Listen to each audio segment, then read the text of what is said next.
the issue of intellectual property and copyright is really two purposes. One is to encourage creativity, which the U.S. has been really good at for the most part. Still think we're the most creative nation on the earth, right? So many different areas. It's just not music or Hollywood. It's drug creation. Look what we've done. It's also in terms of what we've done with companies like Apple and so many others. It's everything having to do with the internet. So we have to protect ourselves against others stealing from us. But the other thing is to allow broad public access. And that's where the balance has to occur and the debates should occur.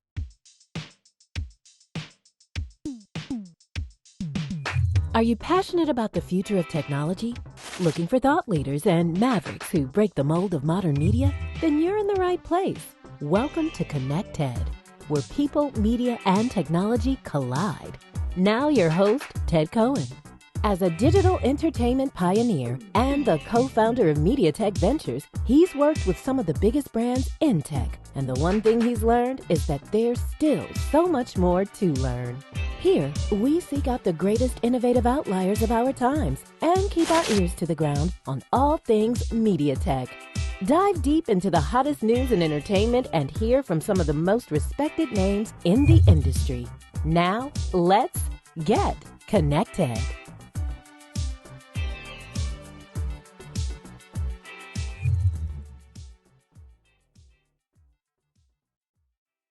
Good afternoon, everyone.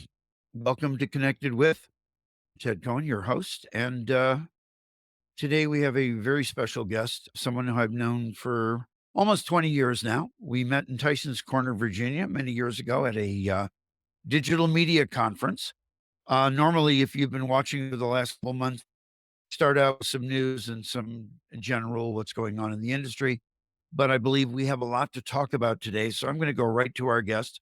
It's my pleasure to welcome Gary Shapiro, chairman of the Consumer Technology Association, the head of CES, and somebody who's always fun to have a conversation with, I've got to tell you. Gary, welcome. Thanks, Ted. It's so great to be with you. I will make a slight correction in the beginning. I am not the chairman. We're a nonprofit association with a voluntary board. I knew I was going to get that wrong. Our chairman is actually the chief technology officer and senior vice president of IBM. Her name is Bridget Carlin, and she is terrific. So we have a whole board of industry leaders that guides me and that I report to. So you've been there 42 years? Lots of years, Ted. This is like a woman's age at this point. Okay. I'm always Well, it's funny. For many years, someone say, how old are you? And I go, I don't know. How old do I look? And I don't know, 52. And I go, yeah, okay, I'm 52. Turned 72 this year. Congratulations. Yeah. And all of a sudden I embraced it and I have no problem. It's almost like a rapper. I have no problem being an OG in tech. But we first met in Tyson's Corner, Virginia at Ned Sherman's conference. It's funny because I was talking about this today, and when I reached out to our mutual friend, David Leibowitz, I said, Ted's talking to me. I said, who? Didn't you introduce us? And he said, yes, I did. So I'm giving David Leibowitz credit because he's a great friend. I'll give him credit too. He was the senior vice president of the Recording Industry Association, and he's a great guy and very passionate about the intersection of media and technology. But that's sure. I kind of remember that. You were speaking and I was heckling from the audience. That's good. Then we ended up having drinks. We found commonality. I want to start with you, actually. Do you play an instrument? Yes, I do. What do you play? I play the clarinet. I used to play the bass clarinet and saxophone. I was in marching bands, pit orchestras, you name it. I kind of did it. Never for money, though. I wasn't that good. Okay. So you appreciate how to make music and what goes into creating music. I've been accused of not being in that position because I did spend part of my career fighting the Recording Industry Association. That's not that, but where we ended up is where we should have ended up. I think we came to a commonality of how do we serve consumers and give them the best music experience possible, and how do musicians and songwriters and everybody get compensated. I think we're actually in a good place. Absolutely. What we've always said is innovation will give you all sorts of new ways to produce, and just give us a break on this. Don't ruin a recording device. So you take out a set of frequencies, which is really what was proposed in the old days. CBS copy code would have destroyed like hundreds of pieces of music. And we said innovation will give you all sorts of new mediums. And at first there was the CD because pre-recorded cassettes weren't made well, so people are making their own. And now we've gone to all sorts of later versions and streaming and other things. And now look, let's be honest, anyone could create a production studio in their own home for not a lot of money. And we've seen more content creation, not only with audio, but obviously with video, as these new technologies have come along and just basically made everyone a content creator, created a whole bunch of YouTube millionaires, and allowed the music industry performers to extend their brand way beyond those that could either, just buy their music. They could go to their concerts. They could identify their concert goers, could create their own fan base. They could identify them by city, figure out which cities to perform. There's all sorts of great things that have come out of there because, frankly, the technology industry had a great ride in the United States where we were allowed to have permissionless innovation and go Right. create all sorts of new things. And that's still an important principle. And we're fighting to defend it, of course, again, as there's all sorts of conservatives and liberals who on either side want to destroy companies and new technologies and burden them with rules and regulations and have us ask for permission before we innovate. Right. And the innovation, I mean, the stuff that we saw come along, when I was very happy and I happened to be working for them at the time when the Rio player case happened back in 98 about, whether you had the right to transfer a track from your CD onto your Rio digital player. And that was fought. My argument has been consistently, no matter what side of the table I'm on, let's innovate, let's experiment, let's see where it goes. There's a woman who I think we talked about a few years ago, Deborah Spar, who's a Harvard professor that wrote a book called Ruling the Wave. And it says that in any technological or sociological revolution, there's this period of chaos. But if you let the chaos work itself out and pay attention, you end up with monetization, you end up with rules. I mean, one of the examples was when radio first started, anybody could grab any frequency. And you'd end up with two stations in LA on 1100. And eventually someone came along and said, you get 1100, you get 980, and you can compete. So there has to be a rule set at some point that maximizes the revenue potential, but you've got to innovate. You can't just kill it. When I was telling you before we started, I spoke to a bunch of students in Europe this morning in an incubator class. And I was saying, I've always been a forgiveness executive. I go ahead and do something, and then I'm willing to fall on my sword if I was wrong. Luckily, my batting average has been fairly good. And so I've always been, enthusiastic when I hear you speak about how we have to innovate. And innovation is not the enemy, especially in music and even in film. We used to be a one item thing. Go to a theater and see a movie, buy a record. Now you can subscribe, you can pay for a download, you can have Amazon Prime that you subscribe to, but if there's a movie you really want to have and own it for whatever reason, you can buy it. And those choices we didn't have before. It was pretty much in each entertainment vertical, there was one item on the menu. And now Absolutely. yeah. And So and you're right about so many things you said. I tried to formulate responses to each of them, but let me go back to yeah, where go ahead. you kind of started off. Is this permissionless innovation and why it's important? And there is chaos, and standards do have to be set. Sometimes they're set by industry groups, which is very frequent. We're always setting standards. We're doing it now in so many different ways, whether it's artificial intelligence or if the devices you wear for privacy, you name it. Just to back up, I do represent 2,000 American technology companies, the Consumer Technology Association. We own and produce the CES, the world's coolest, funnest, most influential, innovation or technology event there is. And we're not anti-government. What we are is government has a very legitimate role. Their role is Right. to set the rules of the road. In the case you mentioned with radio spectrum, when there's a system, there's something which has to work together. It's important that the rules of the road be strict and they be enforceable, but that they allow innovation. I mean, one of these we always advocate for in that area is let's have some unlicensed spectrum where there are no real rules other than being a good neighbor. But let's let the rest of the spectrum, some of it's for TV, radio, phones, all sorts of things that are out there. And we're still engaged in those. And that's what the public communications job is to make sure that the public interest is served by all these various allocations. I mean, today, for example, TV broadcasters get huge swaths of spectrum. Right. And one of the questions people are legitimately raising, those are licenses that are limited term by law. At what point do you say that they're not being used enough because there's so many alternatives? But on the other hand, over-the-air broadcast has a purpose. It could be used in national emergencies. It could be used. I remember when I was stuck in the fires of California a few years ago, and the only way that you get information, even the phones were down and couldn't be used, is through going to a car and turning on the radio and finding out what was going on. So there's great benefits out there, and everything has its place. But what we do, what we try to do, is say, don't rush. And sometimes it gets us into trouble. I remember when President Obama first took office and Nancy Pelosi was just made speaker. I wrote a piece of the USA Today labeled "Democrats want to regulate your iPhone. They want to design the iPhone," which was true. They were actually pushing legislation through Congress, which would say that every telephone, every device hooked up to the telecommunication system had to Right. be usable by everybody in the country, no matter what their disability, which is physically impossible to do even Right. today. And, Right. and, and what I wrote was like, give us time. We'll develop all sorts of new things and innovations which will serve the disabled. And I was about to walk in the hearing room and I heard Nancy Pelosi, the Speaker Pelosi, was angry at me for my USA Today piece. And the Democrats lashed into me at the hearing. And it was, I said, you can't violate the rules of physics here. I mean, things will happen, innovation will occur.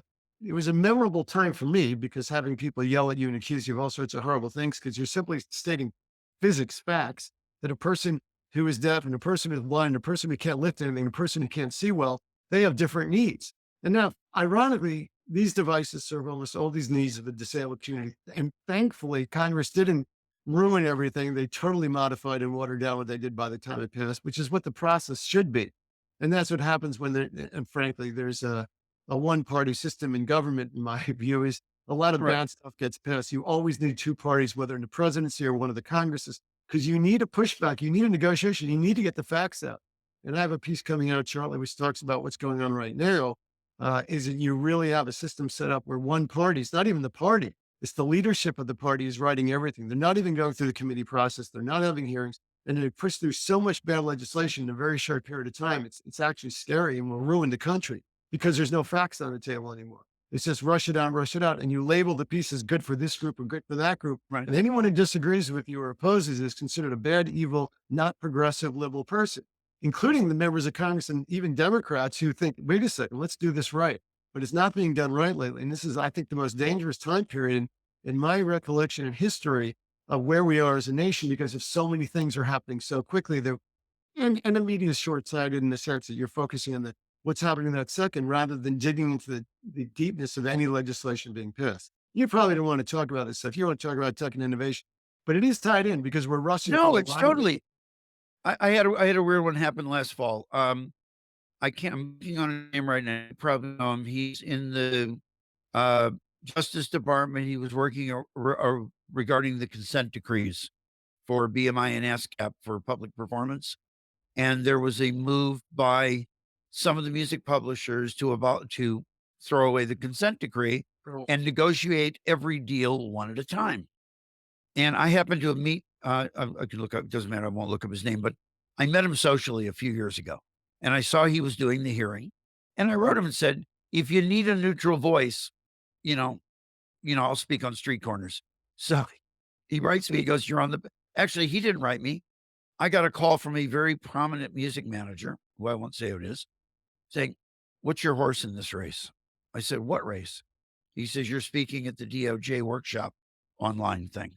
And I went, my whole thing has been, how do we make it easy for good actors to license music, to create new services, to power new devices, if letting the publishers negotiate some of the big deals directly, pulls in more revenue for the songwriters and for the creators, great.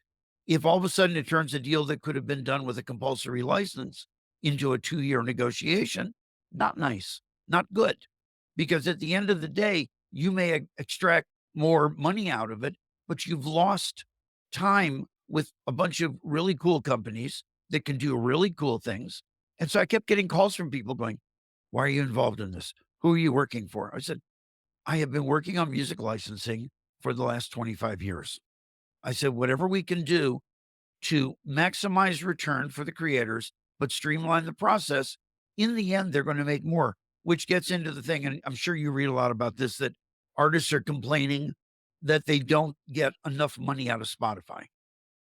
I try to say to them, very professionally in my Oxford training, kids, shut up, because they don't realize that 20 years ago, got played on a radio station 3 or 4 times a week. Somebody paid an independent promotion man to convince that radio station to play a song 3 or 4 times. Radio has never paid artists. Radio pays, BMI and ASCAP. You are now getting an income from the streaming music services. It may be a few $1,000s a year, but your songs are being played millions of times around the world. And it's the megaphone for you to tour, for you to have a TV special. It's providing you what, if they weren't paying you, I would argue that you should be paying them, because they're Well, providing. I'm sorry, the old radio station, they all, I mean, there was definitely some practices with just to get the radio stations to play. And that, ironically, it's an issue like the National Association of Broadcasters today in their daily news alert, that's their headline, is about how they're fighting paying a performance royalty, and they have bipartisan support. I mean, the NIB is hugely powerful, obviously, and they've enjoyed a great run of not paying performance royalties. I never quite understood that. It didn't seem fair to me. And, if We're the only there's only 3 countries in the world that don't pay. North Korea, or it's like North Korea, Iraq, and the US don't pay recording artists. And so our artists, the US artists, don't get paid in the rest of the world in retaliation. So, not that he needs the money, but Bruce Springsteen doesn't get paid in the UK for radio play. well, it Like, does raise the question, why is it that this one media, which has using the public airwaves, and the Right. other media really aren't, or if they are, they're paying for them, let's say through the telephone carriers, or they bought some. Right. Why do they have to pay extra? So for some reason, radio broadcasters have this extra double benefit of Right. free lunch and a free ride.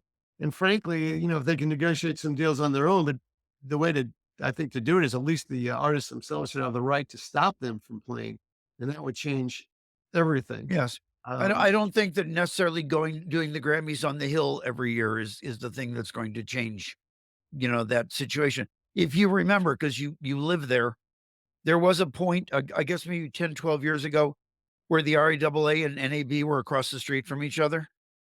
And I They was were fairly close. fairly close. I was looking out Carrie Sherman's office window, going, with a surface to air missile, you could take them out with a shot. They literally were, it was the Hatfields and the McCoys across the road. I mean, my thing has always been, I've been a centrist, and I think you know this. My thing is, how do we get everybody and the point I was making about the DOJ thing was, if we don't come to reasonable terms, unreasonable people will set terms for us that aren't reasonable or aren't practical. That's true, but the other way of looking at it is there's political forces, in effect, which are real.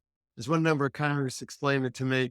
He said, "You don't understand the broadcasters, their power. It's not necessarily their big pack or their the very high powered lobbyists. It's the Right. fact that I want to be on the 5 o'clock news in a favorable way. I want to be on the radio. I want to be on the television station. Plus, they have a recording studio, and they come in, they actually take me doing public service announcements, and they'll run them all the time. That's not considered a campaign contribution, but boy, it sure helps me get reelected." So the Right. bottom line is they are powerful, and that's what this is about. It's not about fairness. It's not about arguments. It's about favoring one media over so many other media, and that's just the way it is. It's not my issue, frankly. It's just a matter of parity. I'm like you. I'm like, I don't have a dog in this fight, but I do Right. know that having paid ASCAP and BMIPs, they were pretty much behind on their own, in the sense that, I say, well, is this music in there? Is this music in there? Where's the online database? For years, it took them to get. Oh, I open. know. It was a bunch of file boxes. It was a bunch of Yeah, I legal know. those banker boxes with, papers in it. No, luckily they do have people like Nick Lehman is over at ASCAP now, who was at MTV.com. I mean, they've brought people in to do that, but totally agree with you. I did a project for one of the major soft drink companies a few years ago, and their copyrights were in cardboard boxes. Nothing was, online. Nothing was digitized. Right. So But on the bigger picture, I mean, the issue of intellectual property and copyright, is really two purposes. Is one is to encourage creativity, which the U.S. has been really good at for the most part. I think still think we're the most creative nation on the earth. Right. So many different areas. It's just not music or Hollywood. It's drug creation. Look what we've done. It's also in terms of what we've done with companies like Apple and so many others. It's everything having to do with the internet. So we have to protect ourselves against others stealing from us. But the other thing is to allow broad public access. And that's where the balance has to occur and the debates should occur. But money interferes from a political sense. I mean, everything gets caught up with donations and the patent laws are incomprehensible in a sense because what there's patent trolls now. People are trolled. It's affecting the startup business. I walked away from an engagement where somebody wanted to hire me to basically help them promote their patent portfolio. And I said, when did you create this stuff? Nothing. We've been buying up patents and in some cases, enforcing them, not arbitrarily, but irrationally. Some You've seen these over the years. So let's go all the way back though. When you first joined CES, and my first CES was in 1977. One of the reasons I'm sitting here now, I don't know if you ever met him, but there was a guy named Peter Sprague. His father was National Semiconductor, Okay. and his uh, father was very wealthy, and Peter was a very smart trust fund son. He liked things. He liked Aston Martin, so he bought Aston Martin, the car company, not the car. He liked Advent speakers, so he bought Advent. And I met him in Boston, and we got to know each other. And he says, "Come to Chicago with me. I'm going to this thing CES." And I went, "What is it?" And he goes, "You'll love it." And I went, and I never missed a year after that. Well, we were in the Drake Hotel, and they were just coming out with the Advent Video Beam, their video projector. And they had a suite set up in the Drake, and these two homeless looking guys come in with a brown zipper case, and they put it on the table in the living room of the suite. The bedroom had been converted into what I saw as the first home theater with the projection TV in there.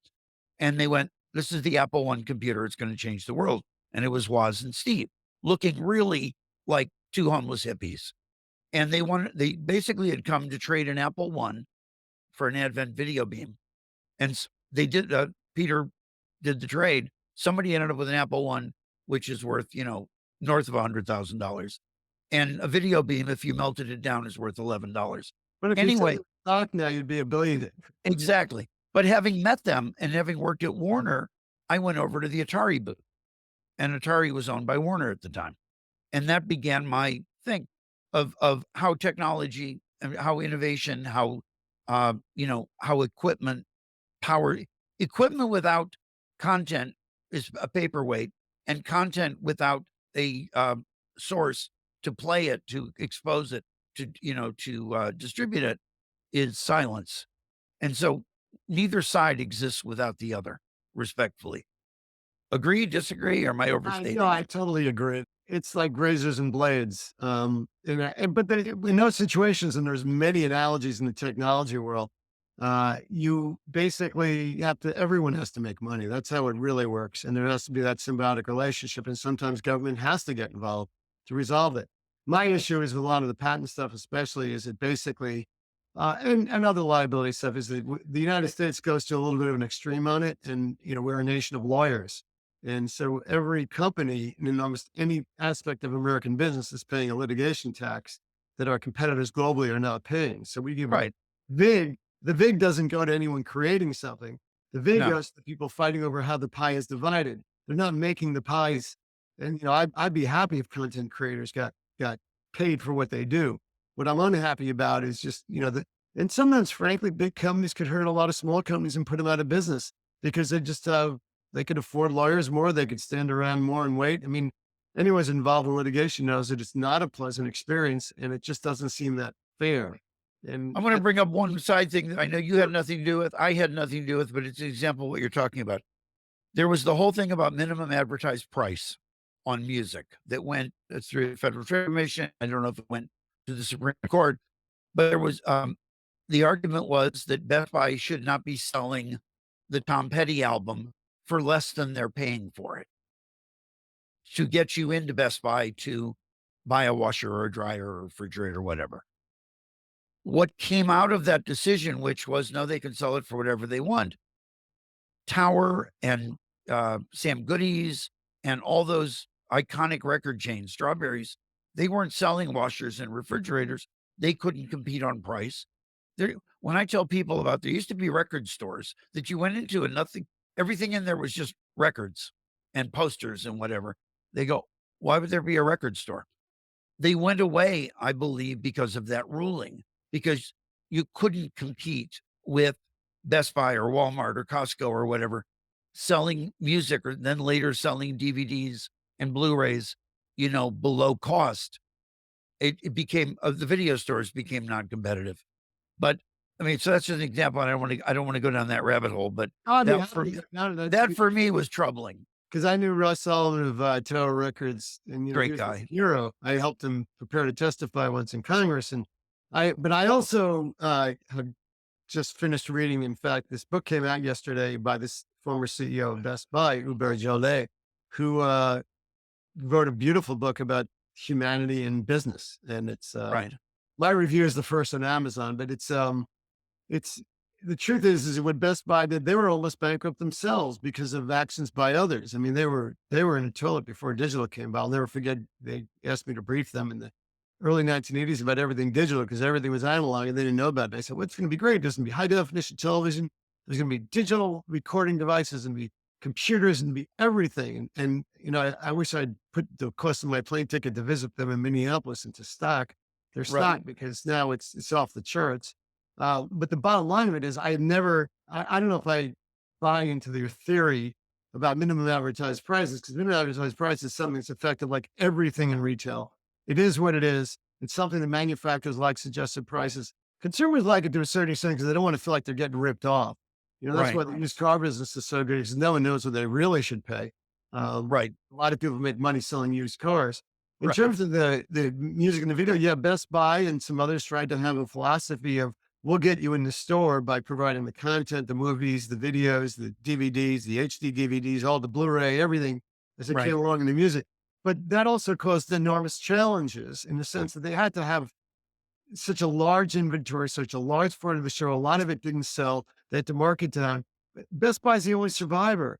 I mean, look at all the change. Circuit City. Yeah. Circuit City, Radio Shack didn't try that strategy, but you name a consumer electronics retail chain that's still around on a national basis, they don't exist anymore. Best Buy, and they're competing with Walmart, and they're competing with Amazon and Costco and others. I mean, the thing about capitalism in a free market system is it is brutal, and the consumer wins. Even if you look like what's going on now with all this angst about social media and Facebook and Google, it consumers win because they're not paying a freaking thing to use all these services. And I was in Europe in the Netherlands at The Hague, and there was a global meeting about the internet, and there was all this talk about we have to do this and we have to regulate the internet this way and we want this. They're selling our data and privacy and restriction and artificial intelligence. And there's just two women sitting at my table, one from Africa, one from South America, and they said, "You don't understand. You have first world problems. Our people are getting this for free. This is the best thing in the world."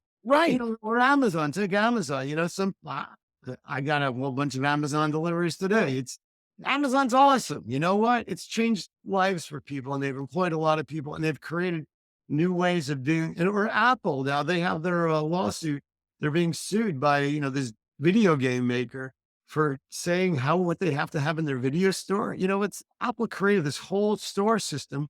In my view, is they have a right to say whatever they want. You don't like it, go sell elsewhere. You can sell your best-selling video game anywhere you want. But if you're going to go in there, what if it's something on Apple? I know it's clean. There's no cyber issues. It works. So you put all these things together. The free market's brutal. But when companies create something, or a music industry, they create a song. You have a right to control that song. You don't want to play it in the radio. You should have the right to say the radio station can't play it. You have a right to control it and how it's released. And that's my view of the world, is that capitalism has winners and losers, and that produces the best thing possible for the consumer.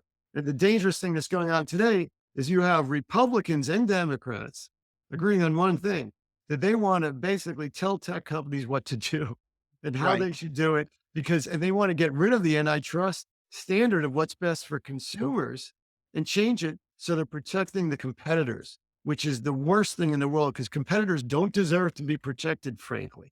competitors live in the die in the marketplace. You don't respond, you die.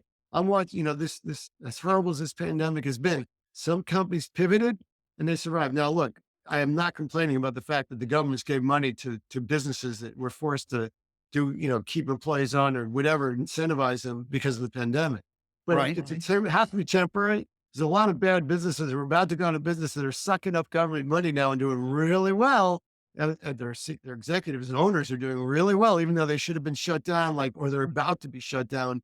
And then the pandemic came along. So the bottom line is, I believe in the free market economy that produces this great nation. Right, your books have stressed that. Yes, they have. And they're focused on innovation and the fact that if we want to stay number one, I we see. gotta I see Yeah. one behind you there. Yeah, that's my most I have recent I picture. have Next I have picture two of on them the- that you signed for me. Yeah, But- I mean, the reality is and that's why this last one wasn't interpreted into Chinese, is that we face a real threat, not just to our economy, but to refract all our freedoms and liberty and way of life, because we're engaged in a global, I wouldn't call it war, but a competition with China. And China, Right. they monitor every individual in China now, and they give them a social rating. They restrict what internet sites they can go to. They don't allow them to have a religion. There's restrictions on marriages. There was even until recently restrictions on how many kids you could have. They Right. are a society with a totally different set of values than ours. And we're competing globally on a whole range of technologies and things like that. And it's getting really more serious every day. And the most recent threat that I'm trying to figure out what we can do about it is that they're going after Taiwan. And Taiwan is where most of the chips Again. we fly are made. And that's a real Yeah. threat to just about everything we do in our economy at this point. Look what's happening to the auto industry just because of a momentary chip shortage. I mean, they're devastated. So we have to figure that one out really quickly. Exactly. So going back, were you in Chicago in '77? No, I was Were you not. at the show? I mean, not working for CES, but were you at the show? The reason I ask is I have this. You went on that. My first show was 1980, 81.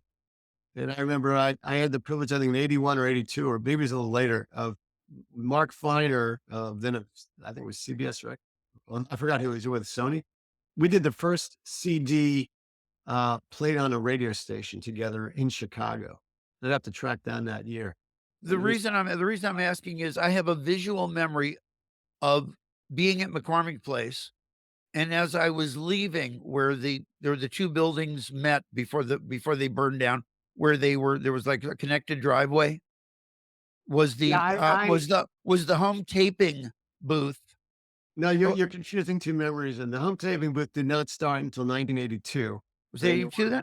And yeah, in fact, we had some amazing, David Rubenstein, who's now one of the wealthiest Americans, had booth duty there. He was a law firm representing a bunch of technology companies, and then he went and formed. Was that in Chicago though? There was a CES, and when we had Speaker Tom Foley come, and we had Ron Brown, who was chairman of the Democratic Party, and before that, he was Jesse Jackson's campaign manager. He was there also. We had a bunch of relatively super high quality people that went on to great things. I'm the only one that's been in the same job forever.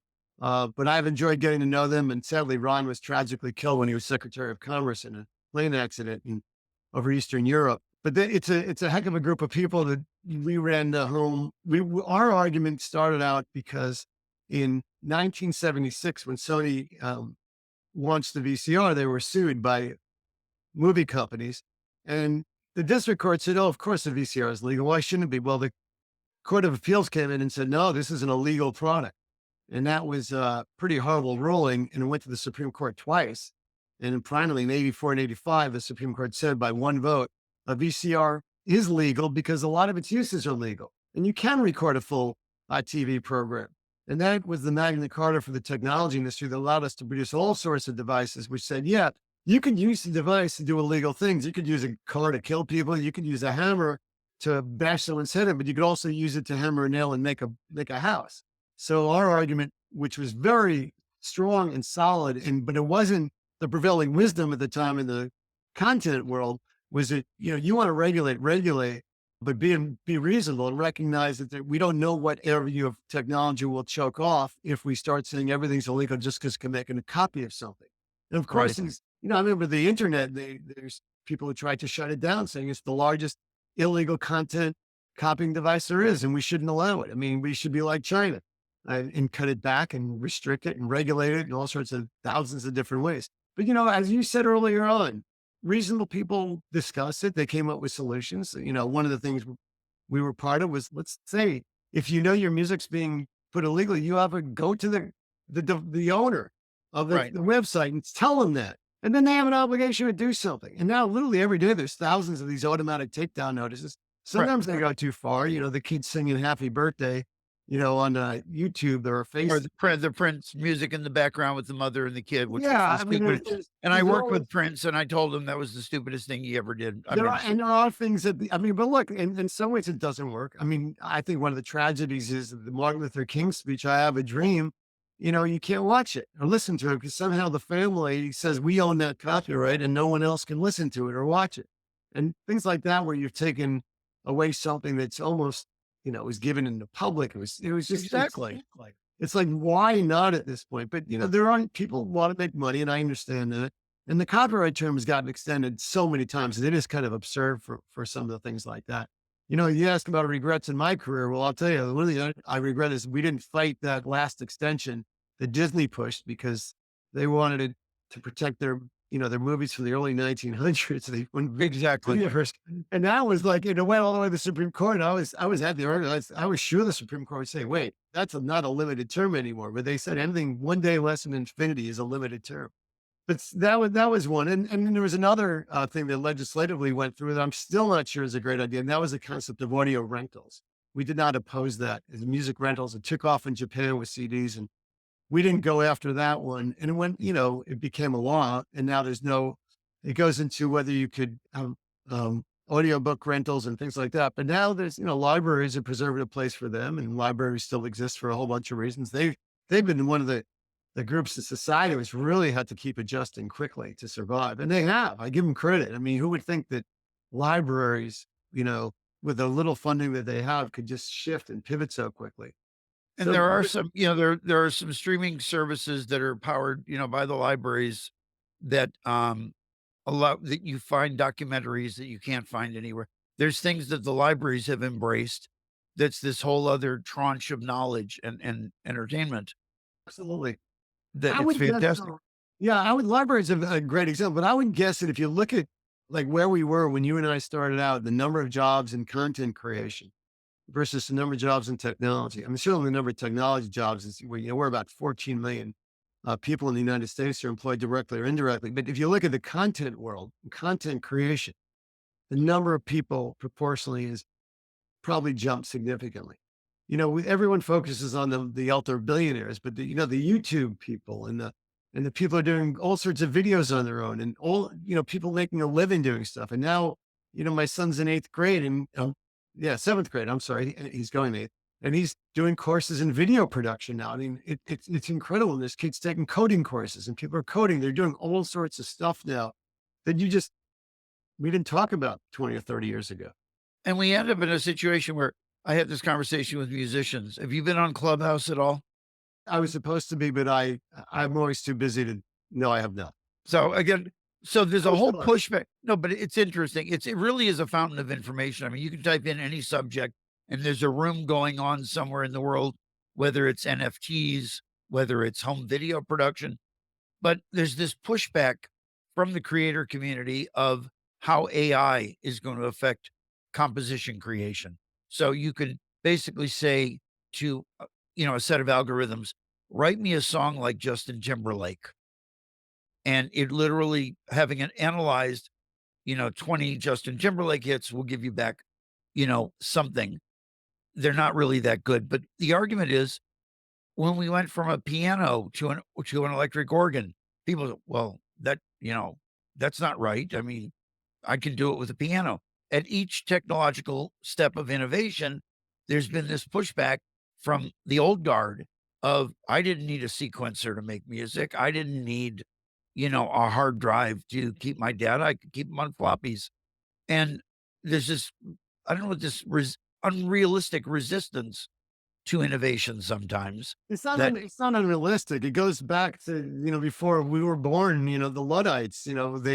the people who went in and destroyed the looms, the people who actually wove fabric by themselves. It's a legitimate fear that your own rice bowl is going to be affected. Your living, the way you have a job, is going to be impacted. And it's true sometimes.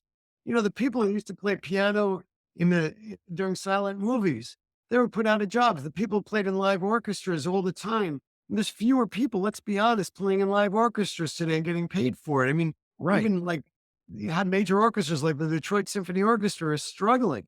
Why? Because there's so many choices out there. And it was Hollywood did when the VCR came along. It's like the broadcasters did when cable came along, and cable did when satellite came along, and satellite did when streaming came along. It's not going to end. And the thing about artificial intelligence is, and the reason I think it's so important is that, you know, in the global meetings I've attended on AI, especially of the West, everyone's Right. about we have to not be discriminatory. We have to be transparent. We have to show the algorithms. We have to do all this stuff. They want to burden the United States.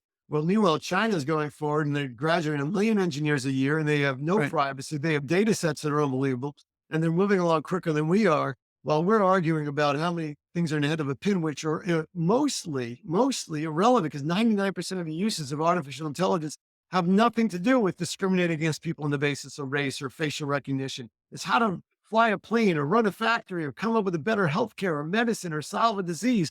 It's like billions of things that matter. But I know You it, but when it comes down to like, should someone get out of jail? Yeah.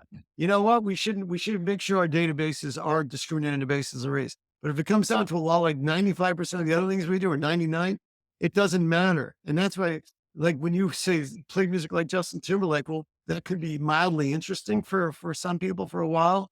Would Justin Timberlake like it? If they get really good, maybe he will.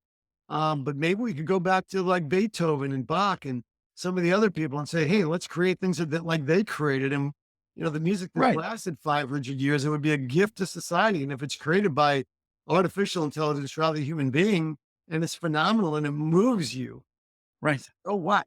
I mean, is that a bad thing? Is it a bad thing to have artificial intelligence make sure you stay alive and you get the right medical treatment because you're a unique individual with the DNA you have? Right. I'm for health, safety, education, entertainment, anything that makes it better. And like take education. Some people learn visually, some people auditory, some people need a customized computer algorithm responding to everything they do, recognizing with their intention. Take driving a car. You know what? 35,000 people died in 2020 from car accidents. They didn't have Right. to. 97% of them are human error.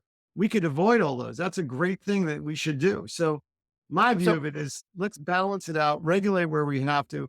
And if people want to get upset because they're about to lose their job, that's sad. And maybe there is a role for government to help transition people in a rapidly changing technology, but you shouldn't be entitled to life to keep your job, or stay at the back of a railroad car because you always used to have people doing that, looking at the back of the tracks. And right. that's called feather bedding. And it's not a good thing. Right. It's funny.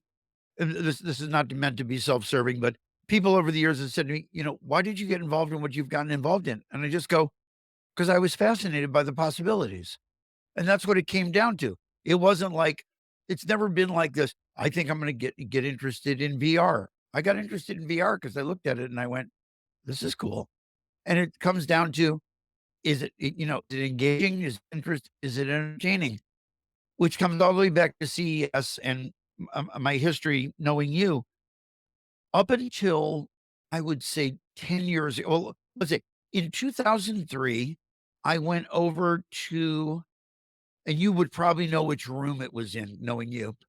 I No, went I to a wouldn't. room with, okay, no, but you'll know why.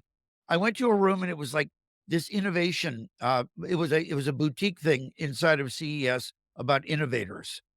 And it was this guy who I walked up to and I said, that was really cool, what you're doing and where you say you're taking it. And he gave me his card.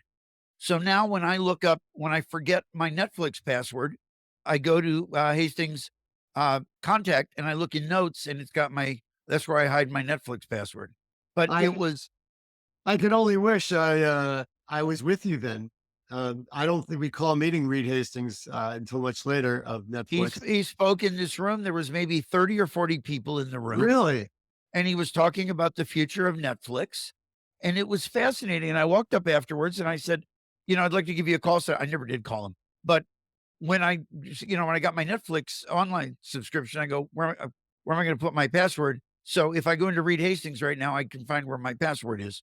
Well, you know what the most amazing thing about that is that I am thinking I don't recall any of that at all, and I am now have a to do item, which is to go back and see if we recorded it and we can reuse it somehow. Which gets Pretend see, yes, you would have heard reducing. I mean, I talked to Steve Case. AOL was formed in part because at CES, and there's a lot of companies. In fact, a lot of our volunteer board members say their company was created because of CES, because we have this philosophy that anyone with a good idea should be able to expose it to the thousands of journalists, retailers, international distributors, buyers, Costco, Walmart, Best Buy, the people who come and have an opportunity or form the partnerships. And that's what it's about, is we want to get everyone from innovation in one place. And that's what excites us. So our staff wakes up every day and says, we have this mission of promoting innovation. We do it with policy, we do it with standards, we do it with research, and we do it with these events and get people together to disparate. And one of the things that's fundamentally changed business in America, as I've been saying from the CES keynote stage for like at least 10 years, is that every company has to become a technology company. And we saw that during the pandemic in spades, and now everyone's in it. If you look at CES now, you see some of the companies that are there, like John Deere or P&G, or other, they want to innovate. They want to focus on technology. They want to partner. They want to do these things. And the color of that is no company can do it by itself anymore. And the skills that people need, by the way, to succeed, I speak to students a lot, is you have to learn how to do teamwork, how to partner, how to cross cultures. That's why diversity. And have an appreciation for the other side. Have appreciation. Absolutely. You don't have to love what they're doing, but you have to have an appreciation for the people that you're partnering with, what their needs are, and how you can, in coming up with a collaboration, meet some of their needs and they meet some of your needs. The point I was wanted to stress was, up until about 10 years ago, I could tell you with certainty that I walked by every booth in every hall on every level. And the ones that I went to, and has always been wonderful for me, are the people with the 10 by 10 booth that have come for the first time with a really great idea. I don't need to necessarily go to the Intel booth, with all due respect to Intel or Microsoft or any of the big, zip code size booths. It's those people that have an amazing idea. It's inspiring. It's inspiring. And I meet these people. I met a company 4 years ago at CES. They're called Jooki, Jooki. It's a kid's Spotify player. And I ended up bonding with the guy, just intellectually, socially. He was having trouble getting Spotify to approve the API, the link that made Spotify work with it. And I called up everybody I knew at Spotify who had a kid. And I said, you're basically creating the next generation of Spotify users. Just give them the API. I'll say it's a nice way. I got hired 3 weeks ago now to work on the next generation of the device, Jooki. Oh, so CES got you a job, is what You got me a job, so I owe you a commission. But going to those booths. But we have this portion of the show that we created just about, 7 or so years ago, called Eureka Park. Right. So I go to Eureka Park. Called Eureka I go to the Park. Venetian. Well, I don't necessarily do the main floor anymore. Well, there is no main floor. They're all main floors. Right. So we have, thousands of exhibitors. We did have a digital only show, and we had 2,000 companies, and we're planning for it's the physical event in January in Las Vegas, January 3rd through 6th. And anyone connected with the innovation industry can register and attend, provided you're qualified to do so. And we don't open it to the public, but we still get a lot of people. And, obviously it'll be different because, we're still dealing with the pandemic, and we're figuring that out, and we're doing things to keep it safe. But people go there and they discover. So, the philosophy, the reason I joined the organization was because of CES. And when before I even joined, though, I'll never forget going to a board meeting, and the chairman of the board was the largest exhibitor at CES. It was Panasonic at the time. Right. And they're debating whether to increase the cost of exhibiting. And what he said was, it doesn't matter to a large company. The cost of exhibiting is like third after travel and setting a booth up and all that. What the floor space cost is irrelevant. It's a rounding error for us. I remember he said it's a rounding error. He said, we always have to make the show so that anyone with an idea can expose it to people like you. And that is our philosophy. I remind our employees of it every show, why we have to do a great job. We have to recognize that people may be maximizing their credit card because they have this one idea they want to get there. And when they go to Eureka Park, and we've had over 1,000 companies at Eureka Park, That's these been are startups by fantastic. definition, and it's subsidized. We subsidize it, but it's still the most exciting area. And it's like we've had, and Shark Tank, by the way, does casting there as well. I mean, they're looking for companies. And we've had some of our Eureka Park people get well funded on Shark Tank and go Right. on there, which is very exciting. But that's where people invest. That's where they meet things. They make connections, and it's all about that. And we can't do that in a digital environment. I mean, we did an amazing job this past January having a purely digital event, but the Right. serendipity, the discovery, the human relationship, Serendipity. that's That's it. we tried, we really tried our hardest, but we couldn't replicate it. Now, I was telling you earlier, I like the hour before this, I was on with my leaders of the exhibition and trade show world from Right. around the world, actually. And we were looking at some research, and it showed how overwhelmingly people want to get back to this human experience. And this pandemic has taught us something. We want to be with each other. Now, there'll be a tiny percentage of people who won't travel, or they're fearful or whatever, or they just can't or won't, or their company won't let them. But basically, we're going to come back to these live events quicker than I think most people perceive. And we're going to have those relationships, when masks come off, I don't know, it might, the hugs and handshakes, maybe handshakes may go away to elbows or arms or whatever you do with people. But the face-to-face interaction, the sense, the sharing the meal, I mean, I think we all miss that. And that's what CES does. It combines innovation. It gets people, and we're not the only one. There's a lot of great shows out there that get people together, a lot of events. And that's important, that we're human beings and we need each other. And that's what's been so frustrating. Even, as Jamie Dimon said yesterday at the Wall Street Journal conference, he said, we need to be face to face again. He says, Yes. I'm zoomed out. But then how do you, said he zoomed out. but during this period of, I mean, I've said to people, this has been a great time, if you're going to find, bright spots out of this, to basically figure out, I mean, right now I concentrate on Eureka Park, the lower floor of Sands, where all of the country pavilions are, the French stuff, the whatever of the Aria, the Venetian for the high. I base and a little bit of South Hall, but I used to pride myself literally that I walked every aisle, everything. How can going forward? How can somebody who really is interested, or do you just fall into your verticals? I mean, am I the outlier in terms of you know being that I want to see everything? Because it's not it's undoable now. So do you? It's definitely undoable to see everything. So what we've done is we've structured this. So learning from our digital experience going forward for CES 2022, Right. our plan is to have a hybrid event. So we will have the physical event. We want everyone to come, but we recognize especially international people are not likely to come in the great numbers. We'll have a smaller event Right. because of that, and for social distancing and travel policies and some things. But we already have, most of the major brands have committed.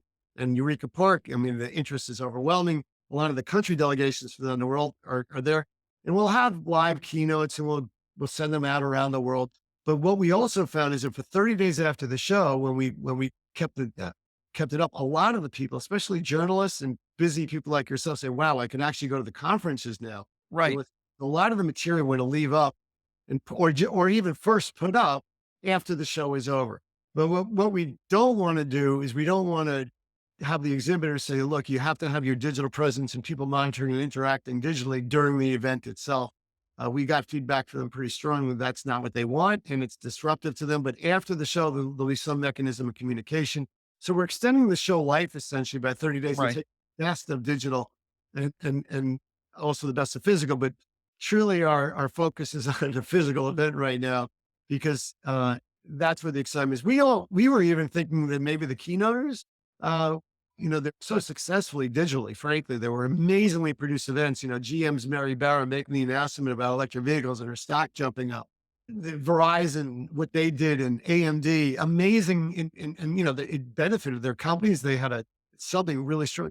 We're Right. hearing from the keynotes, they want to be there live. Some of it may be prepackaged, but they want to be there live in one fashion or another, which is great. And I had the least stressful CES ever this past January, because, everything was pretty much prepackaged. We did have a live anchor desk. We'll have that again, and helping curate the show for those that can't go there. But the stress and focus will be primarily on that physical event with the digital event will be very, very important for amplification for people that can't afford to go or whatever, but we will do it. So it's, Las Vegas is an amazing place and we're back. We just issued a press release last week that we're going to be back in Vegas. I saw that. We That already was said that in fantastic. July, and we were shocked at the pickup it got. The Wall Street Journal, all major media, Fox, others were like, they were all over it. And, it's a positive sign that things are coming back. Las Vegas is certainly excited about it, but there's going to be a lot of events in Las Vegas in the third and fourth quarter that'll Right. get them warmed up, if you will, for the big one, which was CES. On the conference side, not on the exhibit side, because you have to see it, feel it, touch it. On the conference side, have you been recording most of the panels over the last few years? Or was Definitely this over the last few years, since you mentioned Reed Hastings on Netflix, I was trying to remember how far back we go. And, we actually had an archivist for a while, as a consultant come in and help us. So we have to do a better job in figuring out what our content assets are because there's so much the there. technology will tell you what? Reed Hastings of Netflix gave a keynote, and while he was speaking, his stock went up like 10 or 15 bucks. It was shocking as he announced the CES's international distribution. Right. And that happens often. So yeah, we have to look at our content. It's just a matter of priorities. And right now, producing a digital event and a physical event, I can honestly tell you that our archiving is not going to be our priority. I was trying to get our staff to focus on that last year this time when it looked like we were probably going digital.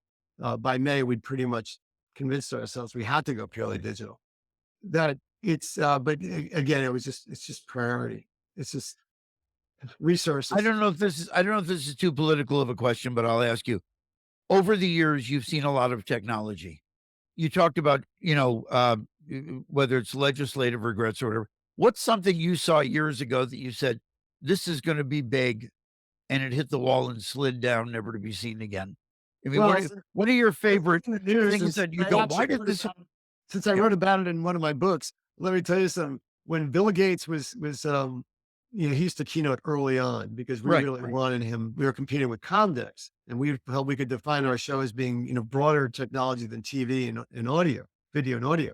So we went after computers. So we got Bill Gates because you could define the show by who the keynoters are. And Bill Gates would come in by himself, literally. He didn't have the minions and all that, but after doing it a few times, I felt I had a good relationship with him, and he keynoted every year because to me, he was the Pope. He drove the press, he drove the media, he drove international. He had everything we wanted, even though, from a pure presentation point of view, you would think, why is this guy a great speaker? But he drove everything. And I was there at his rehearsal. I said some things to his staff. I said, here's some things I would change. I was the only non-Microsoft person in the room. And they said, well, they got really uncomfortable. I said, why don't you go tell Bill? So I walked in to Bill's, where he was. And I said, Bill, well, this is great. I said, this product you're introducing, I think is going to be the hit of the show. It's going to be one of the most important products ever introduced. It was the Microsoft bomb.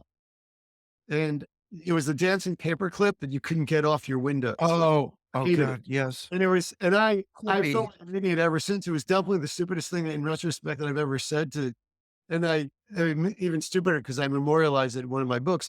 But the funny thing is the reason everyone was so uncomfortable, and this is a timely subject, and I hope I'm not embarrassing, is that he was dating Melinda at that point. She was responsible for Bob. And I think what happened is that his team didn't want to tell him that his girlfriend's project wasn't going to be a winner. And Right. it was her thing. It's funny. I gravitated toward, I met I met Bill Gates a few times. He was always very pleasant to interact with. I said, there was an event he threw in LA. There was a party when they introduced the media PC. They did a thing at the Shrine Auditorium here, and they had a party that night. And I went to look for the restroom in this club. He was sitting in a room it was like something out of Twin Peaks.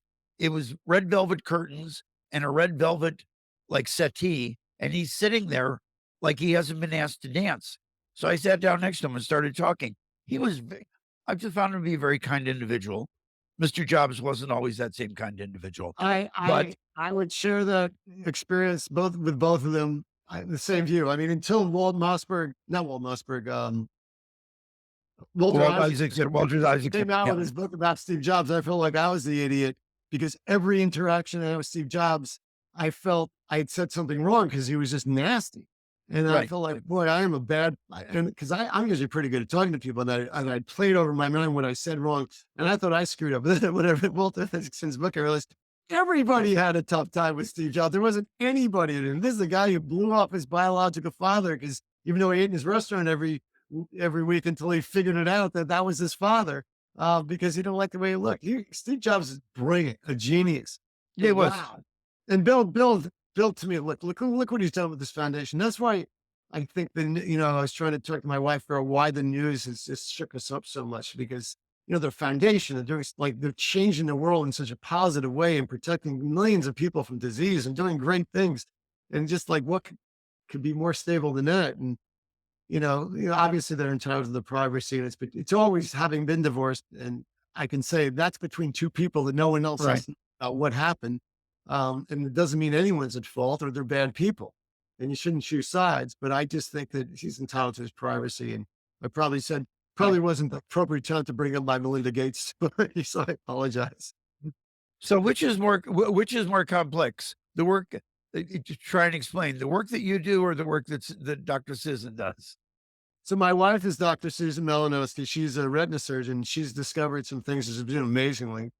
Yeah, she's an amazing person. I only was around her. No, she has a low-cost way of treating avoiding blindness. That in the U.S. it's not that big a deal because doctors are paid to use the expensive thing. But around the world, it's a big deal, and she's done a lot. I could explain what she does. I go to a lot of medical conferences. And you're talking about CES. One of the great things, exciting things there, frankly, is the healthcare area is just exploded. And even now with this year, I mean, it's beyond belief because, like for example, she jumped into telehealth with COVID right away. I mean, Right. and she's giving lectures about it around the world about how to do it and what to do. And because it's great because, the type of work she's a retina surgeon, so she has to wear a mask and the patient's wearing a mask. In telehealth, you could actually see and talk to and have a relationship with the people a little bit more. And then the patient doesn't have to go in. And it's something that, everyone should get behind. It's totally changing healthcare. And I think it is a permanent type of thing. And it saves the caregivers. It saves driving back and forth. It's green. It's like there's nothing bad about telehealth. The only thing is a lot of it, again, it comes down to money. You don't get paid a lot for it, which is fine. And she's not trying to change that. But, a lot of doctors resist it. They can't charge it as the most complex visit there is and add everything in. And that's why there's a lot of doctors resisting it still. So Right. a lot of Well, the time we spend at Meetup in Cannes, I really enjoyed and that's interacting what I with did her. with you were so nice and terrific and such a great host for us that I felt the least I could do is talk to you on live on air because my wife, you got me a lot of points with my wife for that one. And Yeah, please send her my regards. I'll leave you with one question. And this again may be another play. I asked about things that failed. What's the coolest thing that you went in the last couple of years that you've gone, this is cool? I know you might not be able to single out a certain manufacturer, but is there something in a vertical that multiple manufacturers are doing? I mean, what do you play with when you're at home in terms of new technology? there are so many questions there, and it's like being a parent. That's your favorite child, so I'm not going to answer. Exactly. But I will say the biggest premise is artificial intelligence, and connected with that is self-driving healthcare. Is it the promise of AI to fundamentally change humankind and how we live, how we learn, how we Right. play, how we drive, mobility? It is absolutely huge, and we can't screw it up. And at the same time, when this global challenge with China, we have to be realistic and practical about it. But we have to reflect that there's changes in society which are real, and people have concerns about it. Look at the number of people that are not getting vaccinated. Look at the people that are concerned about facial recognition. When all of these things are great. I mean, they have great purposes, and they have things that you do that are bad. And we have to recognize that artificial intelligence is not the enemy, and it's the government's job. I'm not going to deny this. They have to put up the guardrails so we could develop and go fast. Same thing with self-driving, robotics. You put robotics together with artificial intelligence, there's all sorts of things we're going to do, whether it's colonizing space or doing all sorts of things or getting rid of the jobs that are dangerous and allowing us to actually interact better so our kids can learn better, have better relationships, and have more fundamentally better lives. It's like the Bill and Melinda Gates Foundation's fundamental purpose, so everyone can live to life to their potential, and that's I think it's about. So that it's really a concept to me, Yeah. cause of innovation, which I live for and breathe for, and it's not my job. I mean, I'm excited about it. personally, which makes me perhaps more effective in my job. Anyway, Yeah. thanks for the You've done a time. great job. If people want to learn more about the Consumer Technology Association, You know, it's the ces.tech, ce.tech. It's TECH. So you just, or you can Google CES or CTA. Were you worried that we wouldn't have enough to talk about, that you'd have to cut away early or something? Or, no, I was going to worry that we could go another 30 minutes because of course, we could get into the ethical, moral, and pragmatic conundrums of artificial intelligence and algorithms. let's plan it for a year or two from now. You got it. Have a good All right, one. great Thanks so much. Thank you. We're both going to sign off. We didn't get to any news or any product reviews this week because we had a lot to talk about. Thanks, Gary, for doing this. And I've wanted to have that conversation for a long time. We'll be back in 2 weeks with Susan Paley from Drop Labs. If you get a chance, go to droplabs.com, check out what they're doing, and let us know if you have any questions. Thanks so much. Thanks to Christy Weitz for making this happen, and John Cesaro for his emotional support. And I will speak to you very often between now and then. Have a great day. Bye-bye.